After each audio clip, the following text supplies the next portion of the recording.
Good afternoon. I have no relationship, I'm afraid, with Portlaoise.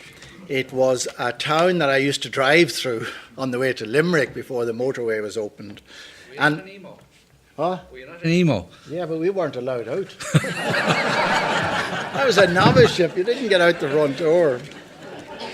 Anyway, my main memory of Portlaoise was driving down to Limerick one day, and there was a sergeant in Portlaoise who had an obsession with people driving through Portlaoise over the speed limit. And so the first time he stopped me and he said, "What's your name?" I said, "Peter McVerry." "Where are you off to?" I said, "I'm going down to Limerick to give a talk on justice."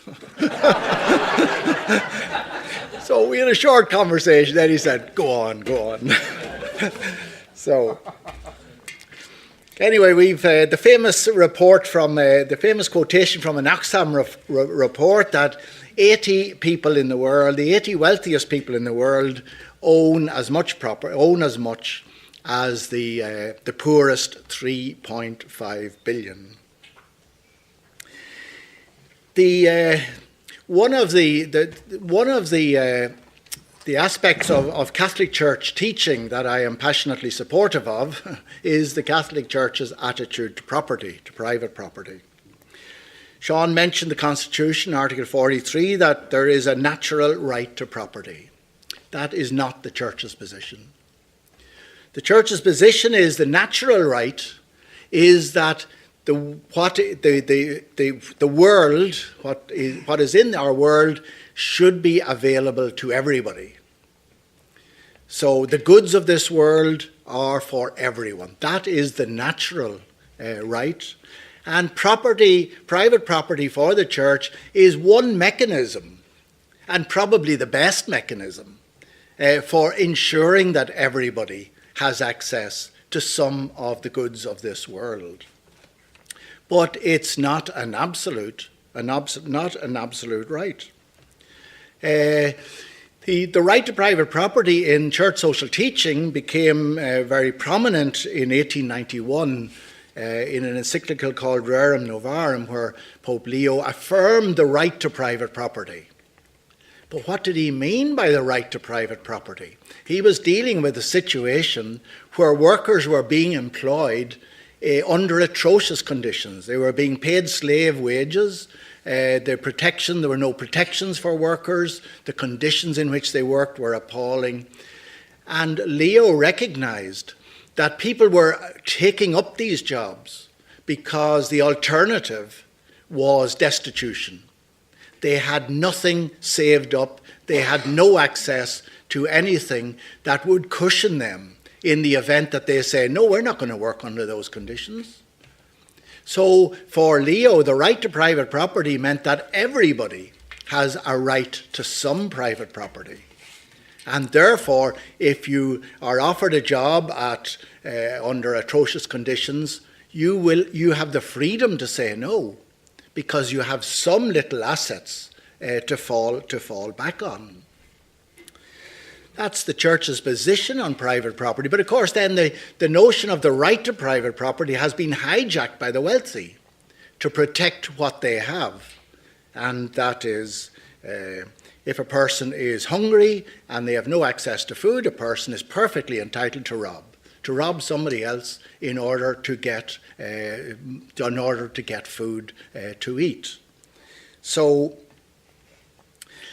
in Ireland, as Nolene said, the right to private property is dominant over the duties of private property. In the Church's teaching, wealth is not for hoarding. Wealth is for sharing. And one of the Gospels that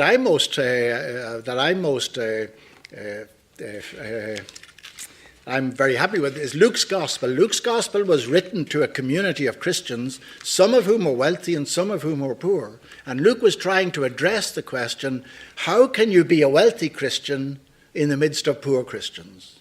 And his answer was, you can't.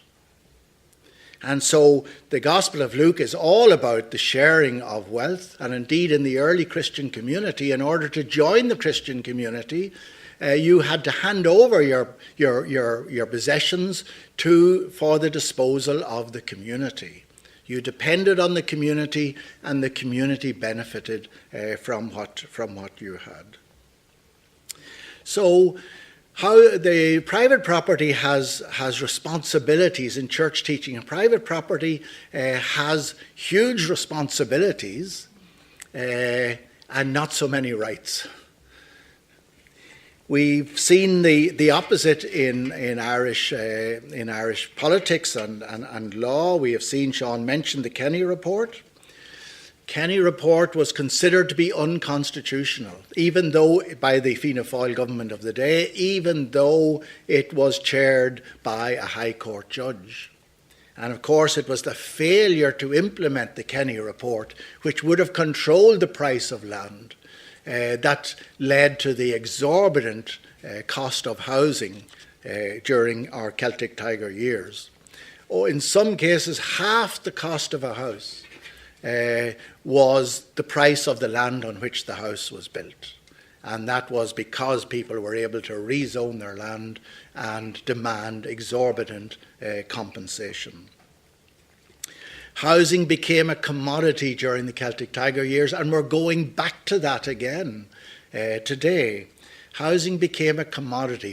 Up to 50% of houses during the Celtic Tiger years were bought by investors.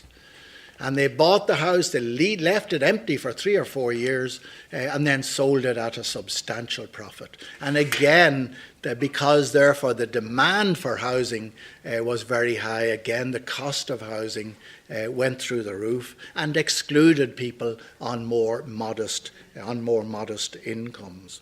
And we're having that again today, that the housing is again being bought up, some of it by foreign investors who see that property prices are rising in Ireland, and if they hold on to these properties that they're buying up today for 3 or 4 years, they will be able to make a killing.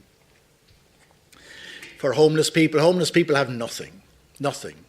Biggest request for money that I get from homeless people who come into our drop-in centre is, do you have the bus fare to get home? They have probably walked in from one of the suburbs and they don't have the bus fare to get home. Second biggest request for money is for prescription charges. They may be on mental health medication, they may be getting 6 different items, €15, they don't have €15. They just don't have €15.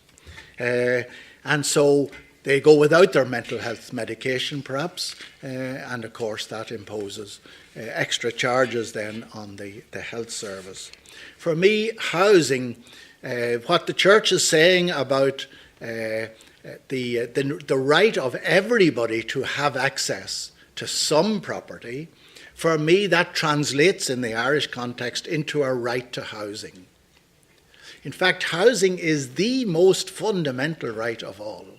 We accept that people have a right to education, and we accept that people have a right to health care. But housing is actually more fundamental, because if you don't have a home, an appropriate place to live, then your health is going to deteriorate, and your access, the possibilities of accessing education or of employment are reduced pretty dramatically. So for me, the constitutional group that were working on the referendum, they advocated that the right to housing should be inserted in the Constitution. Obviously, I would fully support that. I think that would be fully in line with the Church's teaching on private property and with the Church's insistence on everybody having some property that they have some share in what the world is to offer to us simply by nature of being human beings. We had a homeless kid once, a young fella. He was actually sleeping on the streets at the time, and he was charged with robbing or larceny of a bottle of orange to the value of €1 from a supermarket. That case dragged on through the courts for about 6 months, cost an absolute fortune. The cost of bringing that case could have put this kid up in a bed and breakfast for 6 months. In the end of the day, he pleaded not guilty. The guards had to turn up to give evidence. The shop owner had to turn up to give evidence. They had to prove that the shop owner was the owner of the shop. And in the end of the day, the kid got off because the guard had lost the empty bottle. But for me, it was an illustration of just how unbalanced the rights are. Here is a kid who did not even have a place to live and yet could be prosecuted because a shop had been deprived of a bottle of orange to the value of €1. I think the dominant attitude in Ireland today is what I have, I own, and I can do what I like with it. Don't know if you saw that film 12 Years a Slave. But thereafter the slave owner had savagely whipped one of his slaves, he turned around and he said, I can do what I like with my property. And I think that is very much the dominant attitude in Ireland today, that what we have is ours and we can do what we like with it. And that is not the church's position. Church's position is what we have is for sharing. What we have is not just for us to enjoy, but what we have is to ensure that everybody has what they need in order to live a dignified human life. So I think there is that, as Nolan said, a huge overbalance in Irish law on the rights of property owners and a huge deficit in affirming the responsibilities of those who have property and who have wealth towards those who have little of either. Thank you very much.